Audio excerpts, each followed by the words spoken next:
Hello প্রিয়ন, কেমন আছো তোমরা সবাই? আশা করছি তোমরা সবাই ভালো আছো আর আমিও বেশ ভালো আছি। আমার নতুন একটা ভিডিওতে তোমাদের অনেক অনেক স্বাগত। আজকে ভিডিওটা শুরু হয়েছে এই যে ননদকে দিয়ে। এটা আমার ননদ বলতে পারো। আজকে ওরা বাড়ি চলে যাবে আর সেদিনকে ওর জন্মদিন পালন হয়েছিল আর এই গোলাপগুলো ছিল। তো সেখান থেকে কিছু কিছু গোলাপ বেছে রেখে দিচ্ছে, কারণ গাছ বসাবে বলে। আর এদিকে দিদা দেখছে আর আমি এসেছি চা করতে। আমাদের বাঙালিরা চা না হলে হয় না, জানো তো। সকালবেলায় এমনকি সমস্ত চা খেতে আমরা বেশ ভালোবাসি। এদিকে চাটা খেয়ে নিয়েছি আর দিদিভাইকে বললাম সবজিগুলো ছাড়িয়ে দিতে। তারপরে তো জানবো আসবে, দিদিভাইরাও চলে যাবে। এদিকে পটলের তরকারি হবে আর আমি সমস্ত কিছু রেডি করে বসে পড়েছি মুড়ি খাবার করার জন্য।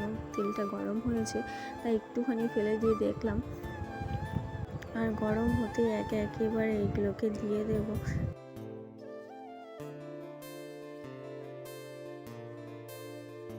গরম হয়ে যাওয়ার পর একে একে এগুলো দিয়ে দিয়েছি। প্রথমটা জানো তো কেমন একটু নেতাপাড়া হয়েছে, কারণ একটু সোডা দিতে ভুলে গেছি। তারপরে পরেরগুলোতে আবারও সোডা দেওয়ার ফলে একদম মুচমুচে হয়েছিল আর খেতেও দারুণ হয়েছিল। তারপর আর কি, সকালবেলার খাওয়া দাওয়া শেষ করে দিদিভাইরা তো চলে গিয়েছিলাম দাঁড়াতে।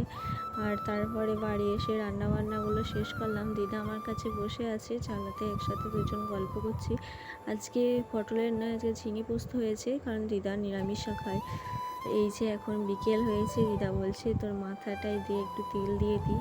আর তারপরে মাথাটা দেখে বলছে আবিরের প্রতীক। আজকে তো আমি স্নান করিনি গো, মানে মাথা স্নান করিনি, তাই আমি বললাম কালকে আমি স্নান করে নেবো, তুমি এই আঁচড়ে দাও। আমার ভিডিও করছি দেখে হাসছে। মাকে বলছে আমার ভিডিও করছে, এবার ছাড়বে না রে। তো মা দিদার সাথে গল্প বলছিল আর আমি একটু চুল আঁচড়েছি। এই যে দিদার চুল আঁচড়েও দিয়েছে, আবার সিঁদুর পরে দিয়েছে। বলো তো আমাকে কেমন লাগছে? আর আজকে না বিশাল মনটা খারাপ, কারণ দিদা আর দিদি ভাই দুজনেই আজকে বাড়ি চলে যাচ্ছে। এই যে দিদা বাড়ি চলে যাচ্ছে। তো চলো আজকের মতো টাটা, দিদাকে একটু এগিয়ে দিয়ে আসি।